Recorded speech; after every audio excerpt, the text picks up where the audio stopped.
FM 93 or 93.2 FM, island-wide.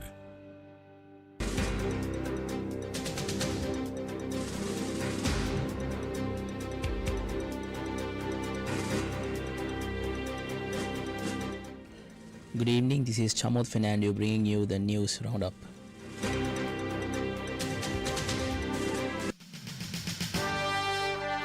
The top story on Gold FM.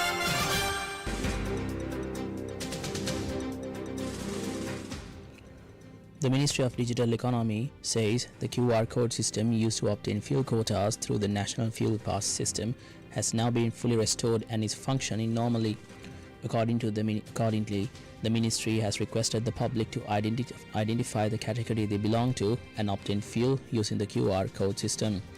Vehicle owners who already possess a QR code and whose vehicle ownership details and registered phone number remain unchanged can continue to use their previous QR code to obtain fuel without any disruption.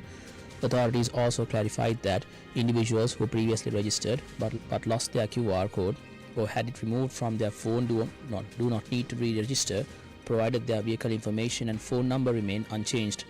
They can simply log into the system and retrieve the QR code using the OTP verification code sent to their mobile phone.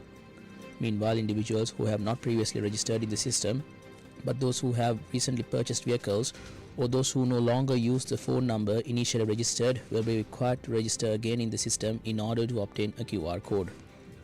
In the meantime, the police have taken steps to deploy security personnel near fuel stations following the reintroduction of the QR code. The move aims to control traffic congestion developing around fuel stations as motorists arrive to obtain fuel under the quota system.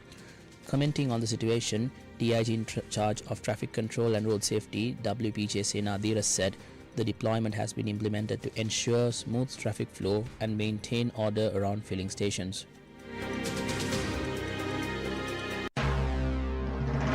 This is the local news on Gold FM. The Government Medical Officers Association states that the fuel quota proposed under the QR code system is not sufficient. Commenting on the matter, the media spokesperson of the GMOA, Dr. Chamil Vijayasinghe, said the current fuel allocation would not adequately meet the requirements of professionals and essential service providers. He made these remarks while explaining the association's position regarding the fuel quota introduced under the QR-based distribution system. Meanwhile, multiple sectors across Sri Lanka expressed dissatisfaction over the weekly fuel allowances for vehicle categories.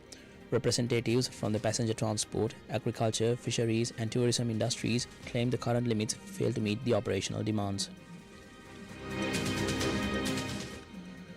A special discussion was held today at the Presidential Secretariat between President Anurukumara Dissanayake and Ministry Secretaries along with heads of several government institutions regarding challenges in maintaining essential services amid the emerging conflict situation in the Middle East. According to the President's Media Division, the meeting focused on several key sectors including health, education, industry, agriculture and fisheries. During the discussion, Ministry Secretaries briefed the President on the updated fuel requirements of their respective sectors. After reviewing the matters presented, President Dissanayake instructed officials to explore the possibility of maintaining regional fuel reserves for essential sectors such as healthcare. He also directed Ministry Secretaries to examine the feasibility of implementing work-from-home arrangements where possible and report their findings.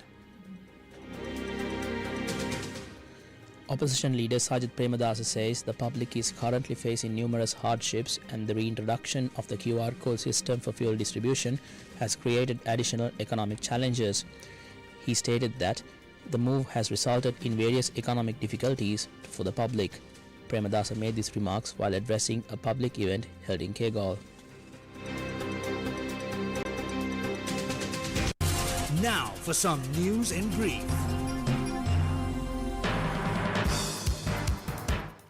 The Mahara Magistrates Court issued a warrant for the arrest of former Speaker of Parliament Asoka Ranwala after he failed to appear for a scheduled court hearing over a case involving a vehicular collision that occurred on the 11th of December in the Heyantudu area. The business news on Gold FM.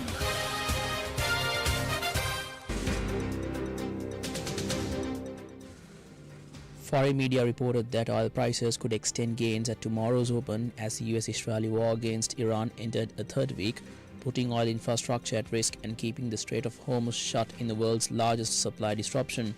Brent and US West Texas Intermediate crude futures have already spiked sharply and rattled global financial markets. Both contracts have surged more than 40% so far this month to their highest levels since 2022, after the US-Israel attacks on Iran prompted Tehran to halt shipping through the Strait of Hormuz, a key choke point for a fifth of global oil supply.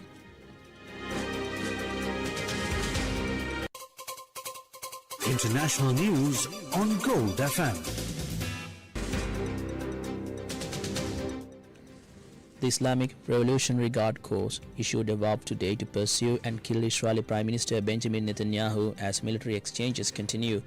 Overnight, the Israel Defense Forces struck the Iranian Space Agency's primary research center and an aerial defense production facility.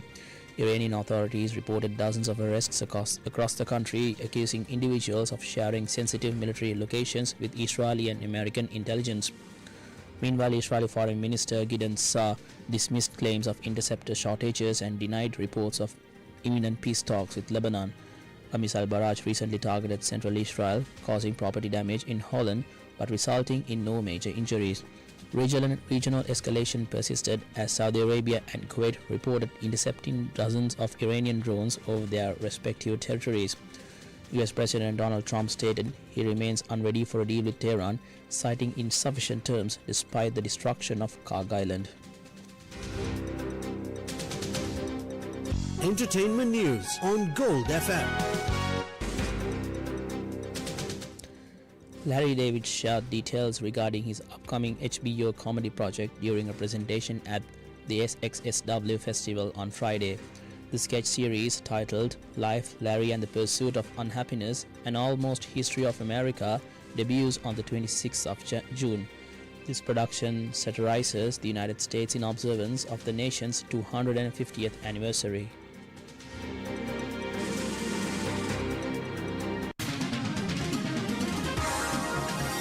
Sports news on Gold FM. St. Thomas's College secured a hard-fought 31-24 victory over Sri Sumangala College today at Havelock Park to advance into the quarterfinals of the school's rugby knockouts today. The match between Royal College and St. Anthony's College at the CRNFC grounds is currently underway. That's it from the news roundup. Have a good night.